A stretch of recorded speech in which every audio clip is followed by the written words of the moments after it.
और बनाओ प्लान बड़े दोस्त के साथ। मुझे तुम लोगों की जान लेनी थी। चल चल चल चल चल, आज मैं आपको अपने दो दोस्त की कहानी सुनाने वाला हूँ, बस तुम सुनते जाओ।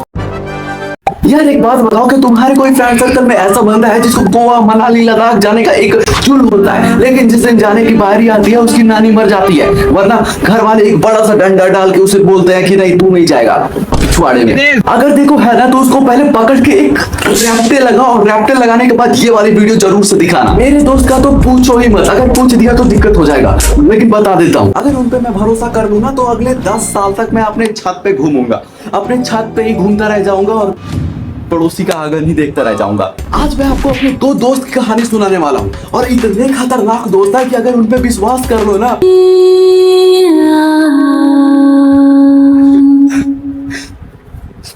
बस तुम सुनते जाओ, बस तुम सुनते जाओ। मैं अपने घर में बैठे बैठे बोर हो रहा था, मुझे लगा कि चलो थोड़ा दोस्त से बात कर लिया जाए, तो मैं एक छोटा सा इनोसेंट सा मैसेज व्हाट्सएप पे डाल देता हूँ। सेंड कर दिया। मैसेज में मैंने डाल रखा था, भाई बहुत दिन हो गए, कहीं घूमने चले क्या। मेरे मैसेज भेजते ही मेरे शेर सवा शेर दोस्तों ऐसे जगते हैं जैसे उनको किसी लड़की ने मैसेज कर दिया हो। मतलब फटाक से उठ जाते हैं और बोलते हैं हाँ भाई चलते हैं, चल चल चल चल चल। सबसे पहले हमारे हरमन भाई का मैसेज आता है और वो कहते हैं भाई इस बार पक्का चलेंगे, बुलेट निकालते हैं और सीधा पहाड़ों में सुट से। मैं खुश, वाह वाह इस बार तो पक्का चलेगा, बंदा फुल कॉन्फिडेंस में है। मतलब उसकी बातें सुन के तो ऐसा लग रहा था कि उसके घर के पीछे ही हिमालय है, बस गाड़ी खोलना है, सॉरी गेट खोलना है और गाड़ी निकालना है और बस निकल जाना है। उस बेचारे ने अपने मोहल्ले से बाहर पैर नहीं रखा है और पहाड़ों में घूमने जाएगा साला।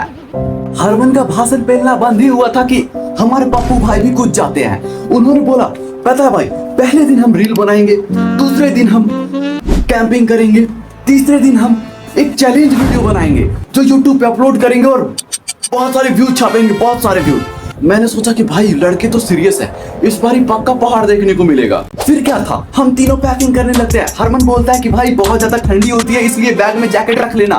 पप्पू बोल रहा है कि रील बनानी होगी, पावर बैंक रख लेना, वो भी हाई क्वालिटी वाला ताकि काफी फास्ट चार्जिंग हो। मैंने बोला ठीक है रख लेंगे, और मैं एक बड़ा सा बैग लेके, एकदम बड़ा सा बैग था एक बारी, और क्योंकि बड़ा था कुछ ज्यादा तो एकदम बड़ा सा बैग लेकर के उसमें अपना 3 टी-शर्ट, 3 जीन्स और 3 बनियान और 2 चड्डी रखे हुए थे, क्योंकि नहाना होता है पहाड़ों में, पानी होती है ज्यादा ना, तो 2 बनियान था, सॉरी 3 बनियान था, 2 चड्डी रखा था, एक एक्स्ट्रा के लिए रख लिया था बनियान। अब देखो जब ज्यादा खुशी होती है ना तो नींद नहीं आता। अगर वही आप एग्जांपल ले लो, अगर आपको कल सुबह फोन मिलने वाला है, फोन छोड़ो आईफोन मिलने वाला है, आप खटारिस मोबाइल देखो जैसे कि मैं चला रहा हूँ, ऐसा फूटा फूटा एकदम दरका हुआ मोबाइल, इसका मतलब पुर्जा उर्जा सब ढीला हो चुका है, ठीक है। अगर आप ऐसा फोन चला रहे हो और आपको कल को सुबह को आईफोन मिलने वाला है तो आप रात को नींद नहीं आएगी आपको, ये सच बोल रहा हूँ, सच बोल रहा हूँ ना। तो रात को नींद नहीं आएगी, बस आईफोन पे ध्यान होगा कि भाई कल आईफोन मिलेगा, मजा आ जाएगा, वाह वाह वाह। तो इसी तरीके का मेरा भी हालत था, मैं भी सो नहीं पा रहा था कि कल सुबह उठेंगे और पहाड़ों में डायरेक्ट, वाह वाह।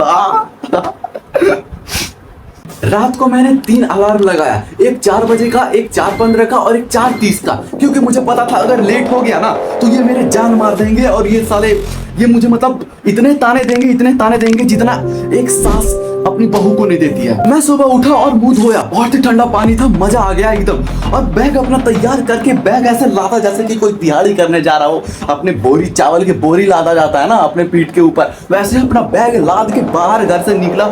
सुबह के 4:30 बज रहे थे, मैं उनका वेट कर रहा था, वो अपने घर से यहाँ पे आए तो मैं निकलूं, और मेरा जोश आसमान पे खुशी तो ऐसा था ना। देखो जब भी आदमी खुश होता है ना तो उसके साथ बुरा जरूर से होता है, आपके साथ भी हुआ होगा। अब सुबह के 5:15 हो चुके थे, अब अंधेरा से तो मेरी अलग फटती है भाई, इतना सुबह सुबह कौन ही बाहर होगा, बस मैं था। तो मुझे लगा कि अब ज्यादा टाइम हो चुका है, अब दोनों ऐसे बाहर निकल गए होंगे, घर से बाहर निकल गए होंगे।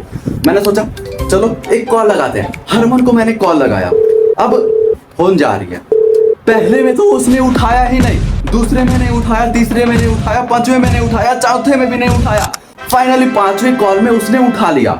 अब उसने जैसे ही कॉल पिकअप किया, उसकी आवाज सुन के मुझे पता चल गया कि मेरा चूतिया कट गया। उसने बोला भाई साहब मेरा पेट खराब लग रहा है, मैंने रात को लगता है कुछ उल्टा फुल्टा खा लिया, तुम लोग दोनों निकल जाओ, मैं अगली बार चलूंगा।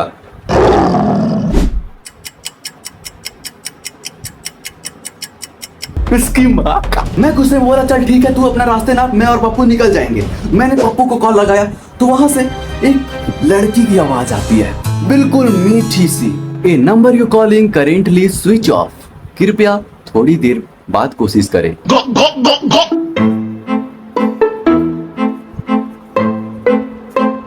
भाई साहब, ऐसा सुनने के बाद मेरे पास एक बस गया था, उसके पीछे से एक ट्रक गया। मैंने सोचा कि चलो वहीं पे अपनी जान दे देता हूँ, लेकिन मैं अपनी जान क्यों दूं?